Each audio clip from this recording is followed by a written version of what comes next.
Welcome to 10 game-changing lessons from Elena Cardone's Reels. Must-see tips.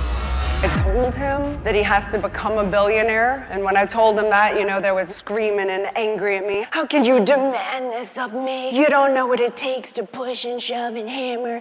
When's enough for you? Why can't you just be happy? And I was like, I'm happy, dude. Happy just running around. I don't need Chanel. I don't need anything to be me, Grant. You know that. So I told him you have to become a billionaire. Why did I do that? I did that because when you're around somebody that is so big and has so much potential, but they don't quite see it at the time, a couple of things happen. First of all that energy gets directed at me. I'm the target, but I don't want to be the target. I'm the teammate. Your friends and your family are not the enemies. They're not the target, right?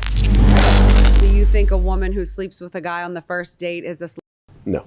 As a generality, men are men when they have lots of women. They're not looked at as degradeful. I don't really agree with that. Every relationship is unique.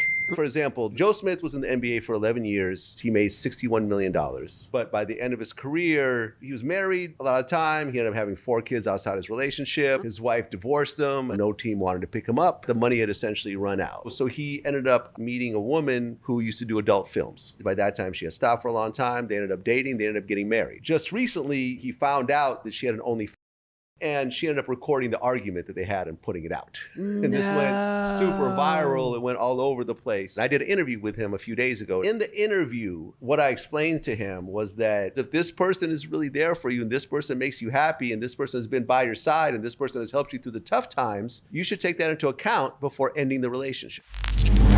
Our daughters will be millionaires by the time they're 20. They're employees of our company. They're required to do certain things. They get paid once a year, $30,000. That money goes into Cardone Capital, a fund. That goes to institutional quality real estate asset. The real estate pays them a check every month so they can spend about $600, but they can never touch the capital. Every year, we add to that capital. We get to write off their salary. The appreciation in the property will take care of their future. Her income is not taxed because it's passive, and we never have to pay for their college, wedding, cars, or shopping.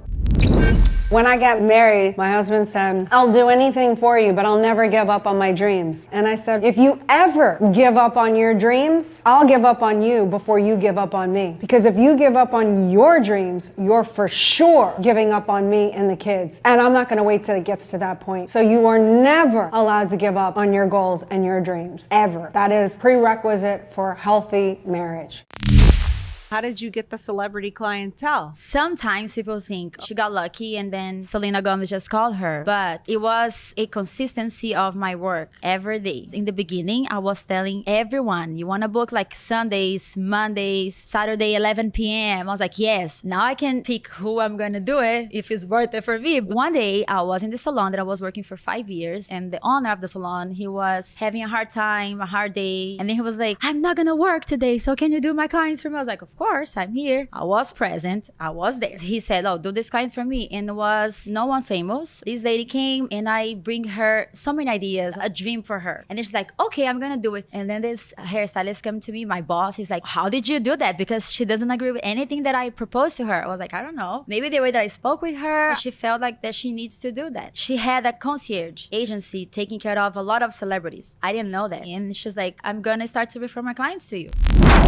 If a woman wants to be taken seriously and more professionally, you gotta dress professional. Find a staple, like you can go get a really nice pair of heels if you can afford it. Like a Christian Louboutin, you know, the red bottom, that's an expensive heel. But somebody sees that on you and then you have a black Zara skirt for $29 or a button-down $39.99 shirt from Banana Republic, but you have your nice heels. It just pulls it all together. You go to Marshall's, Ross, Dress for Less. You can find a nice button-down shirt. A Target, I wear Target stuff all the time. People never know. Zara, there's pieces here and there. You just got to be creative and shop on Instagram. They have great stuff there that's not expensive. Parents, things that you should do with your child. The phones should go in a basket and be cut off around 9 or 10 at night or whatever it is, and you don't get them until the morning. There should be rules with the phone. Bad things happen all the time, but they really happen during those wee hours of the morning. Phones are not allowed into the bathroom. That's where most of that activity takes place. No talking to people, no matter who they are, unless you Know them personally. Know them personally. No making social media friends. She's a gold digger. She's a trophy wife, or she's got no substance. I heard all of that. Yeah, I am a gold digger because I dig for gold in myself, and that allows me to dig and demand it of the people around me. I do dig for gold in Grant, and I don't need that stuff to be somebody. I really don't, because I know who I am, and that doesn't matter. I'm looking for a spiritual legacy play at this point. When somebody said, oh, she's in the support role, when I struggled with that title, I looked up the word support in the dictionary, and it says to show active interest in the success of. I was like, do I have to apologize for showing interest in our empire and my husband and our kids? I'm not going to apologize for that one. What's the next one say? The next one says to bear the weight of. If the beam is going to support the weight and everything that comes along with it, which one has to be stronger, the support beam or the thing that it's bearing the weight of? The support beam. Very few people probably understand, but I work to make myself strong enough to endure that. I own it now. That is one of my superpowers. You got great tits, okay? You paid a good price for them. They're nice, we get it. But you don't need to show them to me. I think realtors should dress professionally. I just do. I'm old school. These TV shows that show these female realtors, I'm sorry, they look like prostitutes. I'm not naive, but at the same time, I'm pretty secure. But if I was not secure and I showed up with my husband to go look at a property and some woman is dressed like they dress on these TV shows on how they present female realtors to look, I would be like, are you trying to F my husband? What is the deal here? Why are you doing that? There's no need for that. What are you doing? You're in 8-inch heels. Your skirt's so short, it looks like a blindfold. Your boobalas are like, it's awkward. You gotta take responsibility that you make other people uncomfortable.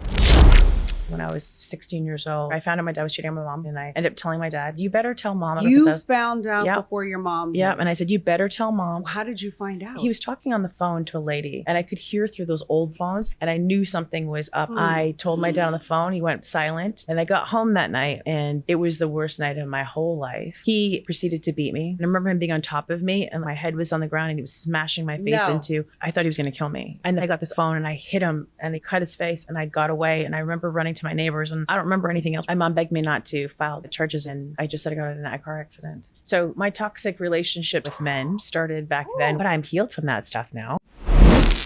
Do you have a credit card that you can just spend freely? So I don't have a credit card, but what I do have is I'm employed with the company, my dad's company. I get an annual salary, and that annual salary, I never get to touch that. That goes into real estate, and that real estate then pays me every month, and I get that little chunk of money every month, like $200 or something like that. That's a lot of money, right, for a teenager. And then every year that principal stacks, so I get more and more money every month. But right now it's like, I think it's $400. I barely even touch that. I mean, I don't have very much of a desire, like I don't crave material things that much. I know. Sometimes it's hard getting you things because if it has nice of a brand or something, sometimes you're like, why'd you spend that much money? You know? Yeah. So it's really nice that you're so thoughtful and considerate around money. Thanks. Thanks for watching.